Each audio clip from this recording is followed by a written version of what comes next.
Assalamualaikum warahmatullahi wabarakatuh. Perkenalkan, nama saya Adi Putra. Melanjutkan dari video sebelumnya, di sini saya akan membahas mengenai grid dan level pada penggambaran di aplikasi Revit. Sebelumnya kita cari tahu dulu kegunaannya. Nah, ini saya sudah searching ya, biar gak salah kata gitu ya. Grid ini menurut Google itu adalah garis-garis terbatas yang membagi proyek menjadi sel atau unit yang lebih kecil. Nah, grid juga digunakan untuk memudahkan penentuan lokasi dan penempatan elemen dalam suatu proyek. Nah, itu. Grid struktur merupakan jarak peletakan komponen-komponen perkuatan bangunan. Nah, misalnya kolom dan balok. Jadi, itu lebih mudah gitu untuk menetapkan kolom dan balok dalam sebuah grid gitu. Terus, garis kisi biasanya mewakili tonggak struktural seperti dinding eksterior, garis kolom, bagian dalam, atau dinding penahan beban. Kayak gitu. Nah, untuk level itu sendiri, level ini digunakan untuk membuat tingkat untuk tiap lantai sebuah bangunan. Nah, beda dari grid yang horizontal, level ini biasanya yang vertikal gitu. Buat tingkatan level, level 1, level 2, level 3, atau lantai 1, lantai 2, lantai 3 kayak gitu. Jadi ke atas maupun ke bawah gitu. Nah, untuk level juga dapat digunakan untuk membuat tingkat referensi seperti tingkat ambang kayak gitu. Nah, itu uh, apa namanya tuh? Kegunaan dari grid dan level dalam penggambaran sebuah bangunan. Kita langsung saja aplikasikan pada aplikasinya, yaitu Revit. Seperti biasa, kita pilih dulu template yang akan digunakan. Misal kita pilih template yang metrik struktural template yang ini. Nah, ini tampilannya. Misal kita bikin grid di level 1 nih. Bikin grid, grid itu terletaknya ada di kolom arsitektur yang bagian kanan, yang ini nih. Ini ada beberapa macam grid. Ini grid lain atau lurus doang, ini yang pakai radius atau ARC, yang ini center. Sini juga ada tutorialnya tuh, kayak gitu tuh, titik tengahnya. Nah, kayak gitu. Kalau ini pick lines, biasanya ini kayak ngepick, ngambil garis-garis yang udah apa namanya tuh, si dananya tuh di insert dari CAD ataupun Revit sebelumnya. Jadi si garis-garisnya tuh diambil buat membentuk sebuah grid kayak gitu. Kalau multi segment ini kayak bikin grid. Nah, itu contohnya tuh, yang ada sudut-sudutnya kayak gitu. Kita langsung saja yang lain dulu. Saya bikin gridnya kayak gini nih.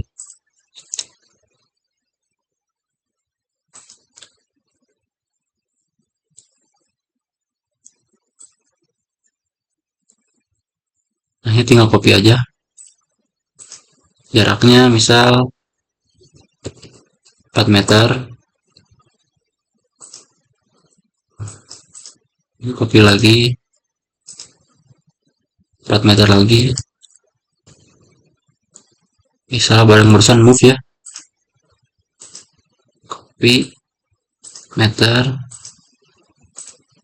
copy lagi 4 meter lagi.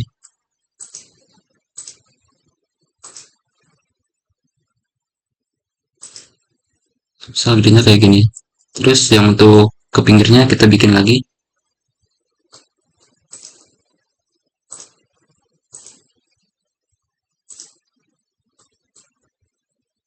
Terusin dulu.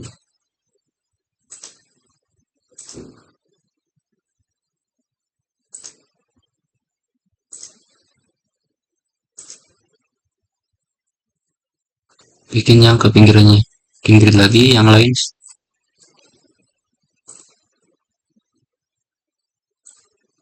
Ini biasanya kalau ke pinggir kayak gini tidak menggunakan angka, kita ganti aja biar beda gitu. Oke, huruf. Pilih lagi, jaraknya kita samain 4000, 4 meter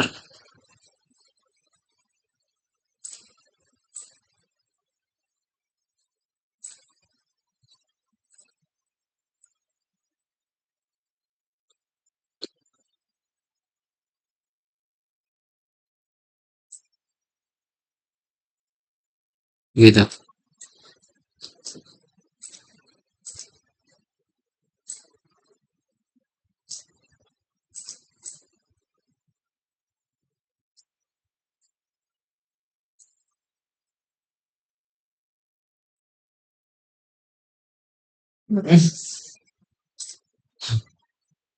Kayak gitu.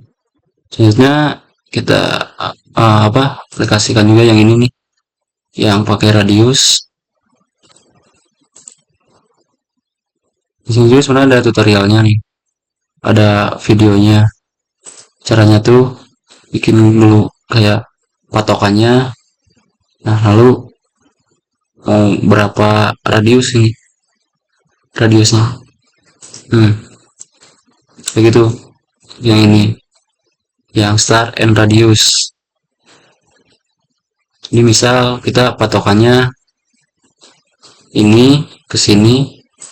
Nah, tek, kayak gitu.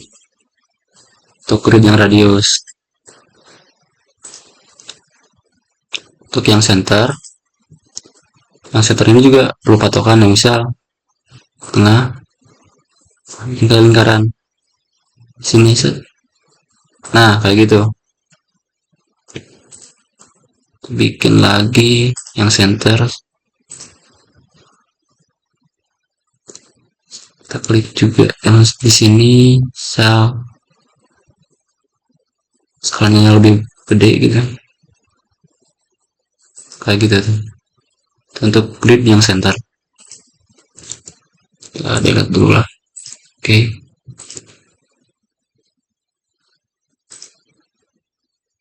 Terus ini peak lens yang nanti terakhir aja ya.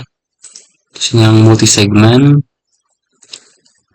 Misal kita mau bikin grid yang tidak lurus gitu, yang memiliki sudut. Misal kayak gitu. Enter, finish. Jadi gridnya kayak gini. Juga sama seperti grid yang lain, bisa di copy juga. Oh, bisa. Itu untuk grid yang multi segment. Yang bisa bikin grid yang liku-liku kayak gitu. Terus yang grid yang terakhir, yang peak lines, kita ambil contoh dulu. Kita ngambil dari linked. Yang ini denahnya. Nah, untuk peak lines ini tinggal klik-klik saja grid yang sudah ada pada denah gitu. Misal ini juga klik-klik aja.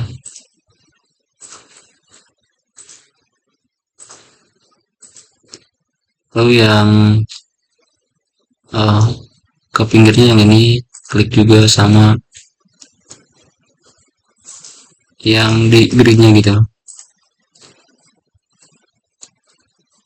To close. Untuk lihatnya kita bisa hilangin dulu yang ini, si denahnya. Klik kanan, hide and view element. Oh, muncul tuh gridnya. Jadi ini merupakan grid yang barusan dari denah yang udah di insert kayak gitu. Saja delete. Nah, sedangkan untuk level ini seperti lantai gitu ya, lantai. Kita ambil contoh dulu. Ntar kita bikin dulu apa namanya tuh elemen-elemennya. Misal kayak kegunaan tadi grid itu buat menetapkan kolom-kolom gitu. Misal kita di sini mau ngasih kolomnya yang ini, yang ini. Nah, ini juga bisa lebih mudah gitu. Jadi di sini ada add grids, tinggal blok gridnya. Oh, langsung muncul kayak gitu. Kalau satu-satu mah kan lama ya. Nah, ini kalau gak di finish langsung hilang, harus di finish dulu. Kita mau bikin dinding.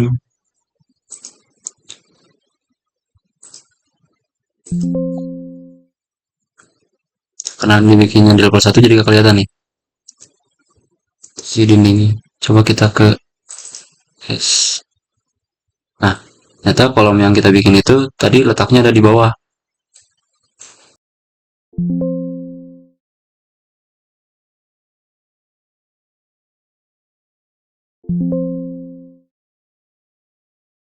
kayak gitu untuk level.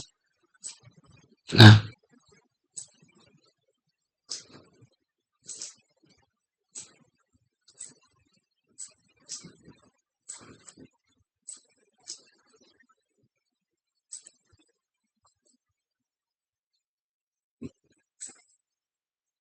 misal di sini levelnya tuh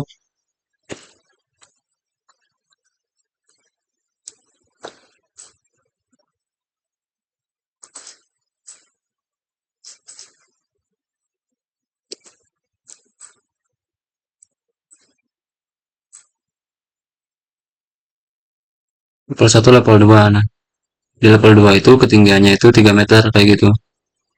Ini juga sama kayak grid, cuman ini buat kayak perlantai-lantai gitu.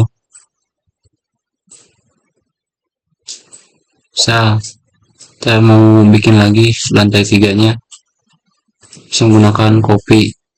Nah, untuk tinggi level 3-nya bisa sesuaiin misal 4 meter kayak gitu dan seterusnya.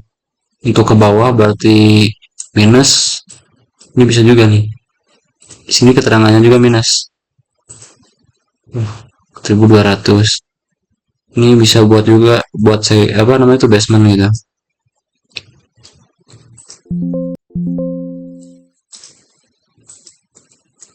Kayak gitu untuk dari level. Ini juga bisa digunakan sampai lantai berapapun sesuai gambar yang ingin digambar kayak gitu. Level 3, 4, 5 dan seterusnya. Itu penjelasan dari level atau leveling atau lantai. Ya mungkin sekian dari saya ya. Kurang lebihnya mohon maaf. Mari kita belajar bersama. Sekian dari saya. Assalamualaikum warahmatullahi wabarakatuh. Jangan lupa ngopi.